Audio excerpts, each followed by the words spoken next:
वारिस पठान, आपकी पार्टी भी हैदराबाद और उसके आसपास के इलाकों में, तेलंगाना में सक्रिय है। आप हंस रहे हैं, कमाल है, इतनी बढ़िया डिबेट हो रही है, चैलेंज पे चैलेंज दिए जा रहे हैं एक दूसरे को। वारिस पठान, आप खुश हो रहे हैं, अभी तेलंगाना का चुनाव आप हारे भी हैं, कांग्रेस को आप हल्के में ले रहे हैं, ऐसा लग रहा है वारिस पठान।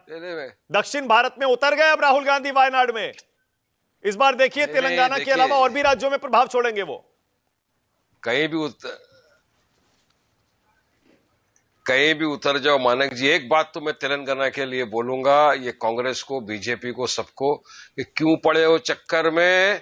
तेलंगाना में तो कोई नहीं है असद ओवैसी की टक्कर में, वहां तो आप भूल जाओ, वहां तो एमआईएम पूरी फोर्स के अंदर है।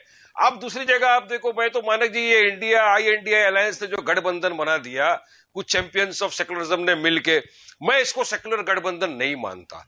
जिस सेकुलर गठबंधन में असद ओवैसी ना हो, जिस गठबंधन में MIM ना हो, असद ओवैसी ना हो, मैं उस गठबंधन को किसी भी कीमत पे सेक्युलर गठबंधन मानने को तैयार ही नहीं हूं। क्योंकि असद ओवैसी वाहिद एक आदमी है जो पूरी तरह से बीजेपी से लड़ रहे हैं, पूरे सेकुलरिज्म की बात कर रहे हैं, हर शोबे पे उनसे लड़ रहे हैं, आइडियोलॉजिकल फाइट कर रहे हैं। और अगर इंडिया अलायंस को लड़ना है, मोदी को हराना है, 400 पार से रुकाना है, तो आइडियोलॉजी की ऊपर फाइट करना पड़ेगा आपको। आप तो उन्हीं की पिच के ऊपर खेल रहे हो, तो कहां से आपको कुछ भी मिलेगा। और यही देखा जा रहा है ना क्या हो रहा है, किसी तरह से आप आपस के अंदर ही मतभेद चल रहा है। अब तक तो महाराष्ट्र के अंदर मानक भाई, आज सुबह की बात बता रहा हूं, अब तक कोई डिसाइड ही नहीं कर रहा है किसको कितनी सीट मिलेगी। उधर उद्धव ठाकरे कुछ बोल रहे हो, बोलते नितिन गडकरी को आ जाओ हमारे पास, तो इधर कांग्रेस कुछ बोल रहा है, तो उधर अंबेडकर साहब कुछ बोल रहे हैं, तो शरद पवार साहब कुछ बोल, यानी एकता कुछ दिख ही नहीं रही है। अब इसका बेनिफिट तो ये एनडीए वाले लोग उठाएंगे, रही बात हमारी तो हमने इसका हिस्सा ना इसका हिस्सा, लेकिन हमारी तैयारी पूरी तरह हो गई है मानक भाई। समझ लीजिए इस मर्तबा तेलंगाना तो लड़ ही रहे, बिहार के अंदर काफी सीटों पर लड़ेगी पार्टी, उत्तर प्रदेश में काफी सीटों पर लड़ेंगे, महाराष्ट्र के अंदर काफी सीटों पर हम लड़ाई लड़ेंगे, क्योंकि विकल्प के तौर पे हमको लोग देख रहे हैं। अच्छा ठीक है, ओके। लोगों ने सेकुलरिज्म के नाम पे लोगों को अच्छा वारिस भाई एक सेकंड रुकिएगा, लोगों ने क्या क्या मानक भाई, मुसलमानों के 10 सेकंड में बात कंप्लीट नहीं, मैं सवाल पूछ रहा हूं ना, उसके बाद आप बोलिएगा, खूब बोलिएगा, अभी टाइम दे रहा हूं। नाम पे भरपूर वोट लिए मानक भाई, आप सबने देखा, फिर चले गए वहां पर। हाँ। अच्छा, आज असदुद्दीन ओवैसी का एक वीडियो वायरल हो रहा है, तो जिसमें वो पता नहीं 25-30 किलो का वो एक उठा के जी डंबल या क्या बोलते हैं उसको, केटल बेल बोलते हैं, वो बड़ा जबरदस्त एक्सरसाइज कर रहे हैं। केटल बेल, बड़े फिट आदमी है वैसे वो, बड़ी जबरदस्त एक्सरसाइज कर रहे हैं। हाँ, केटल बेल था वो। तो ये हाँ, तो असद ओवैसी ये प्रचार के लिए एक्सरसाइज कर रहे हैं। भाई का ऐसा है, सुनिए ना, अरे नहीं सुनिए, मेरा सवाल सुनिए, ऐसा हल्का सवाल नहीं है, मतलब वो सिर्फ प्रचार करना है, पूरे देश में घूमना है, इसलिए वो एक्सरसाइज कर रहे हैं, या वो भी कोई धमाका करने वाले हैं? क्योंकि बीच बीच में चर्चा आ जाती है कि ओवैसी इस बार वाराणसी में मोदी के खिलाफ चुनाव लड़ सकते हैं, क्या ऐसी कोई संभावना है क्या? देखिए मानक भाई, असद भाई की मैं आपको बात बताऊं, मैं काफी सालों से उनको जानता हूं, 10 साल से तो मैं उनके साथ हूं, काफी देश भर में गया हूं मैं। वो बिल्कुल फजर की नमाज वगैरह सब पढ़ने के बाद में जिमिंग करते हैं हर दिन। आप और मैं तो समझो अल्टरनेट डे कर देते हैं, गैप भी मार देते हैं, मगर उनका कंटिन्यूस है। और ये बैल कैटल आप और मैं नहीं उठा सकते मानक भाई, बहुत उसके अंदर ताकत की जरूरत है। और ये ताकत ही तो है जो बराबर दुश्मनों की नींदें हराम कर देती है।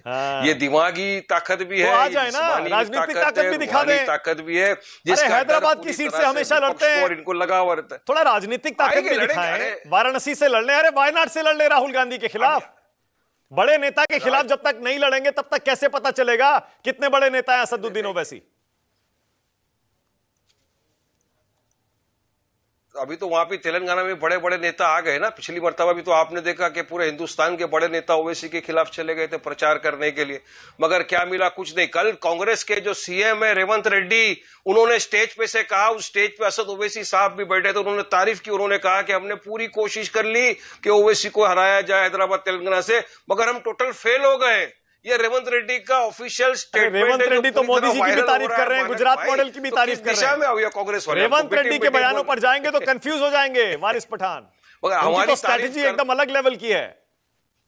नहीं, उन्होंने कहा बस क्या नहीं, वो स्ट्रेटेजी कोई भी लेवल की मानक, उन्होंने कहा ना कि ओवैसी को हराना मुश्किल ही नहीं, नामुमकिन है। अच्छा ठीक है, ओके, एक सवाल और तो देख लीजिए मानक भाई, एक विकल्प पब्लिक को चाहिए। एक सवाल और, की मैं बात बता रहा हूं, क्या राहुल गांधी अमेठी से डर गए? वोट दिया, एनसीपी को, क्योंकि आपकी पार्टी दक्षिण में भी है, यूपी में भी है, अमेठी से डर गए क्या, इसीलिए वायनाड चले गए क्या?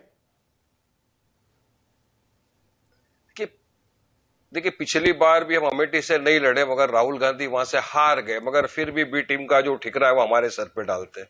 अब वायनाड में चले गए जहां पे 43+ % मुसलमान लोग हैं। अब ये तो उनका लुकआउट है, कांग्रेस वालों का है कि राहुल गांधी को वहां से लड़ाते, 2 सीट से लड़ाते या 5 सीट से लड़ाते। अब हम तो लड़ रहे हैं सब जगह, अब किस आइडियोलॉजी की बुनियाद के ऊपर 2 सीट पे भी अगर लड़े तो किस तरह लड़ेंगे पता नहीं है। मगर यहाँ का जो खेमा एनडीए का भी कुछ उसके बारे में बातचीत करते रहे। यहां पर भी तो लफड़ा चल रहा है महाराष्ट्र के अंदर, फडणवीस जी कुछ और सीट मांग रहे हैं, शिंदे साहब को कुछ और सीट चाहिए, पवार अजीत पवार को कुछ और सीट चाहिए, तो यहां भी तो फंडा चल रहा है ना। अच्छा ठीक है, मतलब ओके। जो ये दोनों तरफ okay, NDA okay, Vinod Agnihotri और अनंत विजय। फिलहाल इनका हिस्सा नहीं, दोनों तरफ भी प्रॉब्लम ही प्रॉब्लम है। ओके, हमारी ऑलराइट, लाइन क्लियर है, ओके, हम लड़ रहे हैं और जीत ओके, रहे हैं। विनोद अग्निहोत्री और अनंत विजय।